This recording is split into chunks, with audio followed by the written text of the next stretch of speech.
뭐지?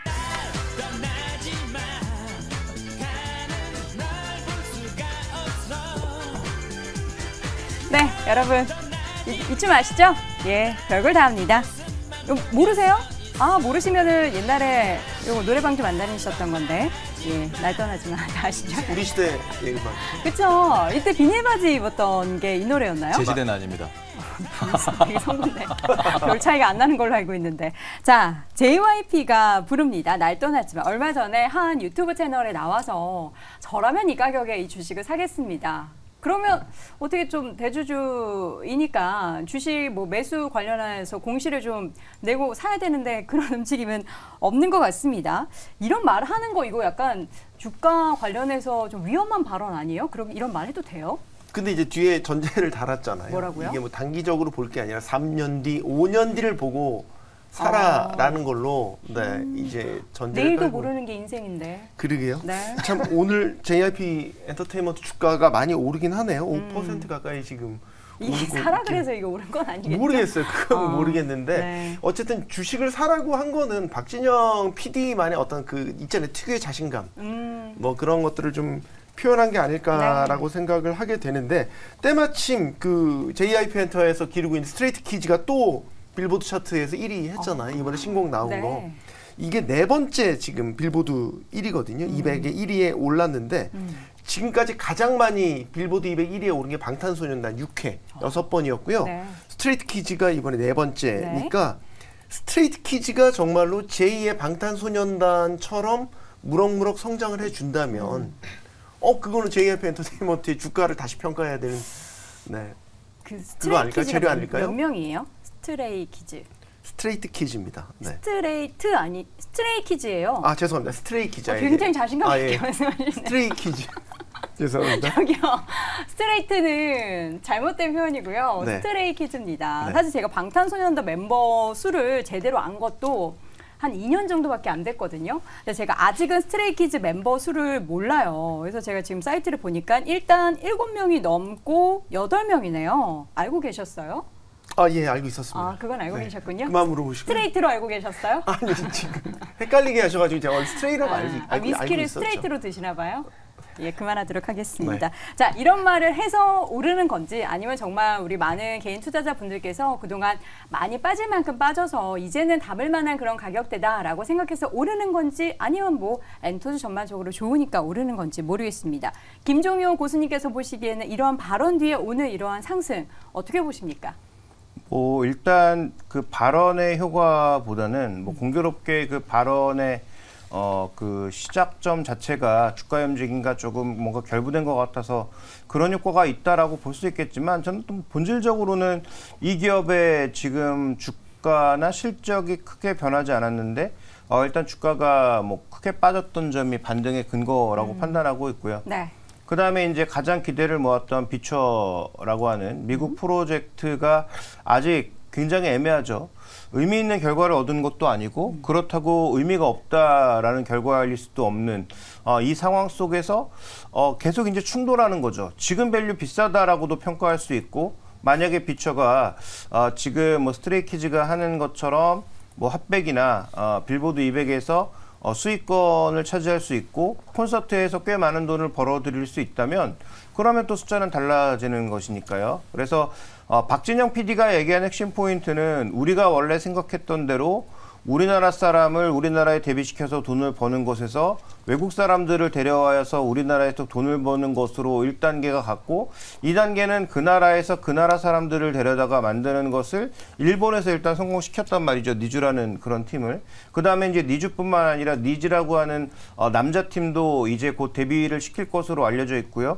그 다음에 이제 비처뿐만 아니라 미국의 한 팀이 더 준비되고 있는 것으로 그래서 총 4팀 정도가 준비하고 있는 것으로 알려지고 있는데 이렇게 우리나라의 그 아이돌 육성 시스템 자체가 미국에서 안착되고 그래서 우리나라 아이돌이 그 나라에서 크게 영향을 주는 것이 아니라 그 나라 아이돌이 그 나라에서 영향을 주게 되면 물론 mi국의 음악 문화라고 하는 것이 뭐 아이돌 문화 중심은 아니라고 볼 수 있겠습니다만 어쨌든 매출처가 좀 더 확대되고 향후 JYP의 전체적인 실적이 올라갈 수 있는 중요한 근거가 되는 것이니까 저도 뭐 박진영 PD 얘기처럼 먼 미래를 보면 지금은 매력적인 가격에 있다라고 판단하고 있는데 단기적으로는 뭐 경기 그다음에 앨범 판매 수 이런 것들에 의해서 여전히 크게 주가가 등락이 거듭될 수 있기 때문에 지금 당장 뭔가 주가가 다시 한번 정고점을 향해 갈 것이다라고 보는 것은 조금 무리수가 아닌가 이렇게 판단하고 있습니다. 네, 제가 알기로는 우리 하창원 고수가 JYP 엔터테인먼트를 항상 엔터주 가운데 탑픽으로 꼽으셨는데 그동안 주가가 상대적으로 좀 하락을 했어요. 이 가운데 지금 매력적인 구간이라고 생각하실까요? 네, 저는 개인적으로 매력적인 구간이라고 생각을 하고 있고요. 그러니까 이제 좀 주가가 사실 6만 원, 5만 원대 하던 거가 한 번에 14만 원대까지 좀 이렇게 가파르게 상승이 나오기는 했었습니다. 그래서 거기에서 좀 일부 좀 환호를 한 것들도 좀 있기는 했고요. 네. 일단 저도 뭐 생각이 좀 비슷하긴 한데 바뀐 거는 없거든요. 바뀐 거는 결국엔 투자자의 마음이고 좀 불안해진 이런 마음들이라고 생각을 하고 있습니다.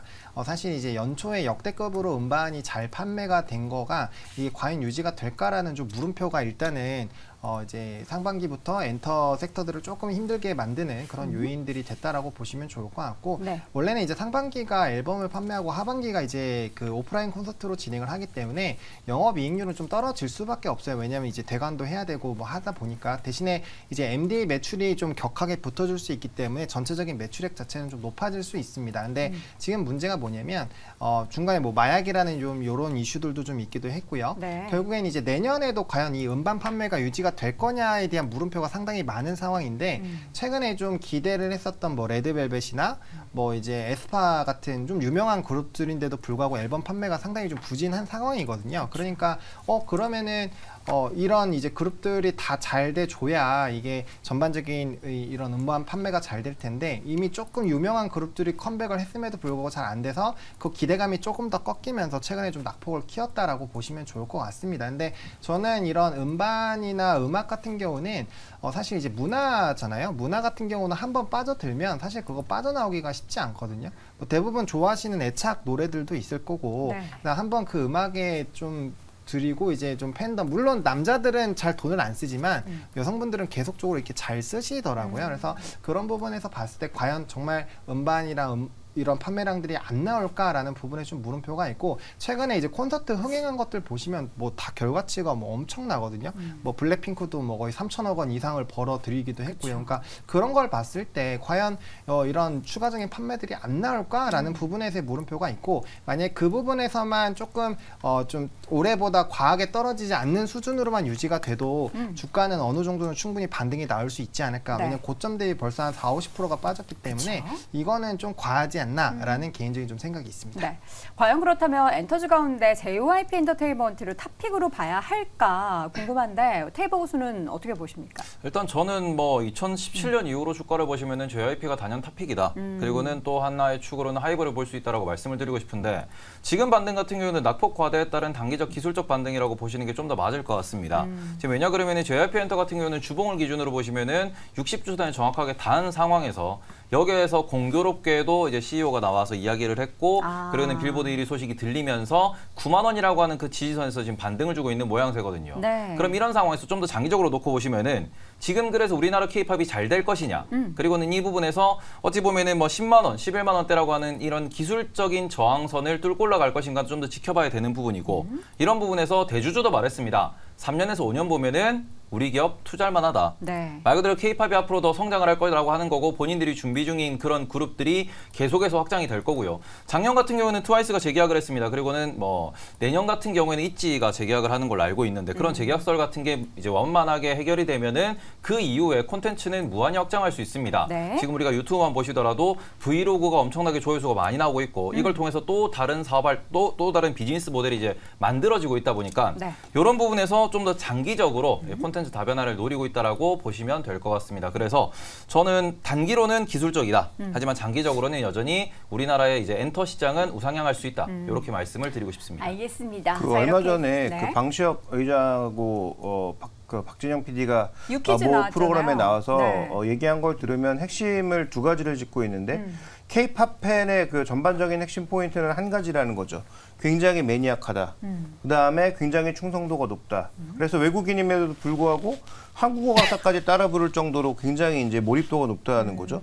대신 거기가 끝이라는 것입니다. 그러니까요. 굉장히 그냥 한정적이라고. 지나가면서 충분히 즐기고 듣는 사람보다는 이 사람들한테 너무 빠져서 음반도 몇 장씩 사고 네. 이 사람들한테 이렇게 몰입하는 사람들이 많다라는 것이 일장일단이 있는 거죠. 그래서 박진영 PD와 그다음에 방시혁 의장의 목표는 좀 더 우리가 브로드하게 넓어질 수 있도록 전략적인 흐름을 가져가겠다라는 게 이 두 사람의 같은 지향점이었는데 그러면 그 지향점에 성공하는지 여부가 이 회사가 더 잘 되는지 여부겠죠. 그러면 뭐 특정 지금 같은 경우에 이제 JYP는 스트레이키즈, 그 다음에 이제 하이브 같은 경우에 세븐틴과 BTS에 목매달고 음반 얼마나 판매가 되는지를 지켜보지 않아도 되는 거죠. 네. 그래서 핵심 포인트는 이 두 기업이 어쨌든 가장 앞단에서 끌고 가고 있는 상황이기 때문에 정말로 매니악한 팬들이 아니라 브로드하게 팬들의 층이 넓어지는지를 확인해 보시면 아마 이 종목에 대한 투자 포인트는 좀 더 우리가 명료하게 가져갈 수 있지 않을까 이렇게 판단하고 있습니다. 네.